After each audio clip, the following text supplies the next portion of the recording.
New Zealand সিরিজের জন্য test ও one day দল ঘোষণা করেছে বিসিবি। ফর্ম নিয়ে সৌম্য সরকার আছেন, তবে নেই ইমরুল কায়েস। ইমরুলকে বিশ্রাম দেওয়া হয়েছে বলে জানিয়েছেন প্রধান নির্বাচক। টেস্টের পর প্রথম ওয়ানডে দলে ডাক পেয়েছেন নাইম হাসান, 2 ফরম্যাটে ফিরেছেন তাসকিন আহমেদ। সাব্বির রহমানের নিষেধাজ্ঞা 1 মাস কমিয়ে অধিনায়কের ইচ্ছায় তাকে ডাকা হয়েছে ওয়ানডে স্কোয়াডে।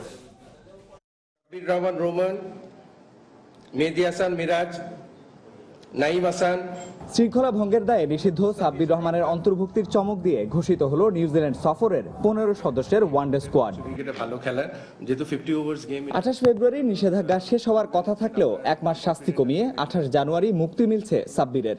অধিনায়কের পছন্দে ইমরুলের পরিবর্তে দলে সাব্বির, জানিয়েছেন প্রধান নির্বাচক মিনহাজুল আবেদিন। আমাদেরকে যেটা সিলেকশন প্যানেলের কাছে যে নিউজটা আছে 1 মাস কমিয়ে আনা হচ্ছে, তো সুতরাং ওইভাবে আমরা চিন্তা করে ওকে ইনক্লুড করেছি। আমি পরিষ্কার করে দিই, এটা টোটালি আমাদের অধিনায়কের পছন্দ হচ্ছে।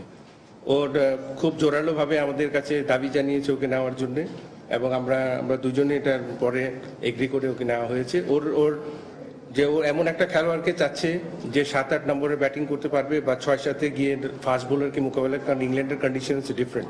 বিশ্বকাপের ওই প্ল্যান করে, নিউজিল্যান্ডের প্ল্যান করে কিন্তু ওকে নেওয়া হয়েছে।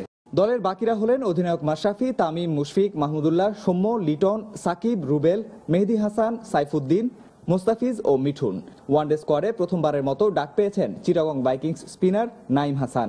আর দলে ফিরেছেন বিপিএল এর দুর্দান্ত ফর্মে থাকা তাসকিন আহমেদ।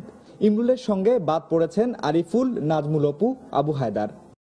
সাম্প্রতিক সিরিজগুলোয় ব্যাট হাতে দাপট দেখিয়েও ইমরুল কায়েসের না থাকাকে বাদ নয়, বরং বিশ্রাম বলছেন প্রধান নির্বাচক।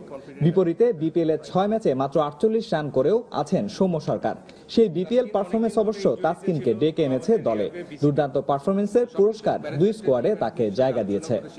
এমন কারণ এ না যে ইমরুল কায়েসকে এমন না যে একদম ছেড়ে ফেলেছে আমরা বিশ্বকাপের আগে। তাসকিন যেহেতু ইনজুরি থেকে ফিরে আসছে, এই গতির জন্যই একটু গতি বেশি ওর।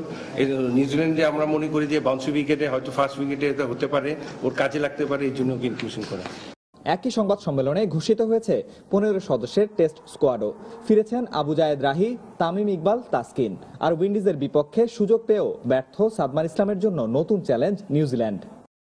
13 ফেব্রুয়ারি শুরু হবে 3 ম্যাচ সিরিজের প্রথম ওয়ানডে। 28 ফেব্রুয়ারি হ্যামিল্টনে প্রথম টেস্ট। 10 ফেব্রুয়ারি ঢাকা ছাড়বে বাংলাদেশ দল। নিয়ামতুল্লাহ বাবু, চ্যানেল 24, ঢাকা।